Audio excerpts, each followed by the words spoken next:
আসসালামু আলাইকুম। প্রিয় দর্শক, আপনাদের কি মনে আছে কিনা জানি না, আবার মনে করিয়ে দিচ্ছি। কয়েক মাস আগে এখনকার যিনি তথ্য উপদেষ্টা, তখন তিনি উপদেষ্টা ছিলেন না, বাট প্রধান উপদেষ্টার বিশেষ সহকারী ছিলেন, উপদেষ্টার পদমর্যাদায়। তিনি একটা কথা বলেছিলেন যে এই দেশটাকে তারা যেখানে নিয়ে যেতে চান, তাদের যে লক্ষ্যে নিয়ে যেতে চান, তার জন্য একটা গৃহযুদ্ধ আবশ্যক। এতদিন পরে এসে তার সেই কথার অর্থ যেন আমরা টের পেতে শুরু করেছি। আমার কেন যেন মনে হচ্ছে একটা গৃহযুদ্ধের শুরুর দিকে আমরা আছি, অথবা অন্যভাবে যদি বলি যে কেউ কেউ আমাদের তারা একটা গৃহযুদ্ধের দিকে এই জাতিকে, এই দেশকে ঠেলে দেওয়ার একটা চেষ্টা করছে। এবং আমি স্পষ্টভাবে বলি, এই কাজটা আমার কাছে মনে হয়েছে এই ছাত্র নেতাদের মধ্যে একজন, যিনি নাকি এখন ওই সংগঠন, ওনাদের যে জাতীয় নাগরিক পার্টি, সেই সংগঠনের একজন শীর্ষ পর্যায়ের নেতা মিস্টার হাসনাত আবদুল্লাহ, তিনিই সম্ভবত শুরু করেছেন। এই নেতাদের মধ্যে যাদের সঙ্গে আমার দেখা হয়েছে, তাদের মধ্যে আমার কাছে, আমার মতভেদ, এখানে আমার পক্ষপাতিত্ব থাকতে পারে, আমার কাছে সবচেয়ে মেধাবী মনে হয়েছিল এই হাসনাত আবদুল্লাহ সাহেবকে। এমন একজন মেধাবী লোক আজকে কেন এই ধরনের একটা স্ট্যাটাস দিলেন আমি বুঝতে পারি না। উনি ওনার ফেসবুকে একটা স্ট্যাটাস দিয়েছেন, এবং এই স্ট্যাটাস দিয়ে আজকে হলো 21 তারিখ, 21শে মার্চ। উনি আজকে থেকে 10 দিন আগের 11 মার্চের একটা ঘটনা বর্ণনা করেছেন। 11 মার্চ দুপুর 2:30 সেই সময় লিখে উনি পুরো একটা স্ট্যাটাস লিখেছেন। বেশ বড়সড় একটা স্ট্যাটাস, একদম ছোট নয়, এবং প্রায় 500 পৃষ্ঠা, 500 হলে 450 ওয়ার্ডের মতো একটা বড় একটা স্ট্যাটাস। সেখানে উনি কী লিখেছেন? উনি যেটা বলেছেন যে ওই 11 মার্চ দুপুর 2:30টায় উনি নাকি সেনানিবাসে, মানে ক্যান্টনমেন্টে উনি নাকি একটা মিটিংয়ে বসেছিলেন, এবং সেখানে তাদেরকে ক্যান্টনমেন্টের পক্ষ থেকে কিছু প্রস্তাব তাদেরকে দেওয়া হয়েছিল, এবং সেই প্রস্তাবগুলি বলাই বাহুল্য উনি প্রত্যাখ্যান করেছেন, এবং প্রত্যাখ্যান করে উনি এখন সেগুলি জনগণের কাছে প্রকাশ করে দিয়েছেন। তো এটা নিয়ে অনেক প্রশ্ন, অনেকে অনেক কথা বলতেছেন যে 11 তারিখের ঘটনা উনি এতদিন পরে কেন প্রকাশ করলেন। যাই হোক, সেটার ব্যাখ্যা ওনার অত ওভাবে নাই, বাট কিছুটা আছে, সেটা আমি বলছি। তার আগে আমি ওনার স্ট্যাটাসের কিছু কথা আপনাদের পড়ে শোনাবো এবং সঙ্গে সঙ্গে মন্তব্য করব। পরে একবারে মন্তব্য করতে গেলে না খেয়ে হারিয়ে ফেলি, কাজে এই সঙ্গে সঙ্গেই মন্তব্য করব। উনি লিখেছেন, আপনার শুনুন, রিফাইন্ড আওয়ামী লীগ নামে নতুন একটি ষড়যন্ত্র নিয়ে আসার পরিকল্পনা চলছে। এই পরিকল্পনা পুরোপুরি ভারতের।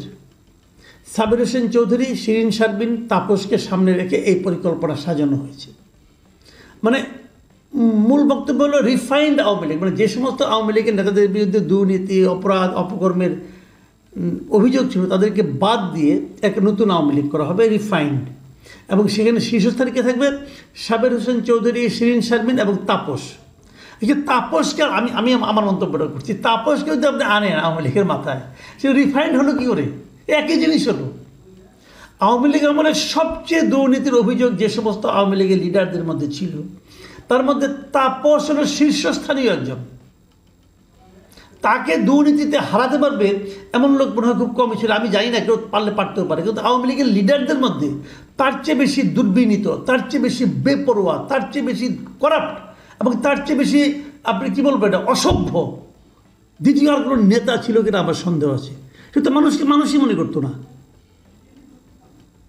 এই লোক বলেছিল, একজন সেই চিফ জাস্টিসকে নাকি নামিয়ে দিয়েছিল, এই লোক বলেছিল। আর তাকে মাথায় আনলে রিফাইন্ড আওয়ামী লীগ হয় কীভাবে ভাই? ঠিক আছে, আরও কি লিখেছেন? উনি লিখেছেন, আমি সহ আরও 2 জনের কাছে ক্যান্টনমেন্ট থেকে এই পরিকল্পনা উপস্থাপন করা হয় 11 মার্চ দুপুর 2:30টায়। এই 2 জনকে আমি জানার খুব আগ্রহ ছিল। আমি পুরো জিনিসটাই পড়লাম, আমি ওই 2 জন সম্পর্কে জানতে পারলাম না।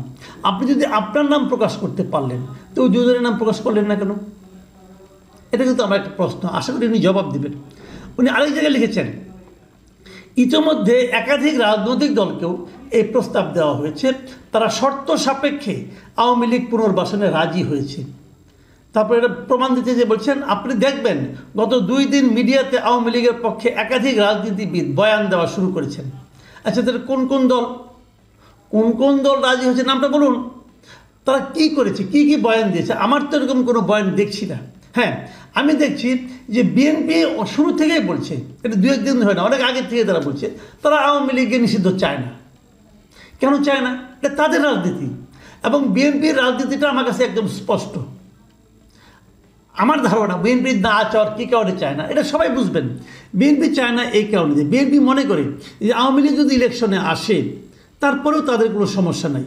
আওয়ামী লীগ তো জনগণ দ্বারা প্রত্যাখ্যাত একটা দল, জনগণ এই দলকে ভোট দেবে না, মাঝখান থেকে তাদের লাভ হবে, তারা ইলেক্টেড হবে এবং তারা বলতে পারবে যে আওয়ামী লীগকে নিয়ে ইলেকশন করেছি, আমরা জিতেছি। এই হলো বিএনপির হিসাবটা, স্পষ্ট হিসাব। আর যদি আওয়ামী লীগকে বাদ দিয়ে ইলেকশন হয় তাহলে সারা দুনিয়া বলবে যে আওয়ামী লীগবিহীন নির্বাচনে আপনি জিতছেন, তাহলে এটা অত ইনক্লুসিভ হয় না, বলবে। কিন্তু এই কথাটা তো কয়েকদিন আগে জাতিসংঘের যে অনুসন্ধানী দল এসেছিল তারাও তো বলে গেছে, তারাও তো আওয়ামী লীগকে নিষিদ্ধ চায় না। এটাই নিয়ম। কাজে বিএনপি না চাওয়া খুব স্বাভাবিক। চায় কারা? চায় এই ছাত্ররা। কেন চায়? চায় এই কারণে আওয়ামী লীগ থাকলে তাদের অবস্থাতে আরও খারাপ হবে, এটা তাদের মাথায় ঘুরাই দিছে। মূল ঘটনা এখানেই। যাও, আমি এরপরে আসি। আরেক জায়গায় উনি লিখেছেন রিফাইন্ড আওয়ামী লীগ যাদের দিয়ে করা হবে, মানে তাদেরকে বলা হয়েছে, আমাদেরকে আরও বলা হয়, কি বলা হয়? রিফাইন্ড আওয়ামী লীগ যাদেরকে দিয়ে করা হবে তারা এপ্রিল মে থেকে শেখ পরিবারের অপরাধ স্বীকার করবে, হাসিনাকে অস্বীকার করবে এবং বঙ্গবন্ধুর আওয়ামী লীগ করবে এমন প্রতিশ্রুতি নিয়ে জনগণের সামনে হাজির হবে। এটা নাকি তাদেরকে আর্মির পক্ষ থেকে বলা হয়েছে। আচ্ছা, যদি এরকম বলা হয়ে থাকে অসুবিধাটা কি? তাহলে অসুবিধাটা কি?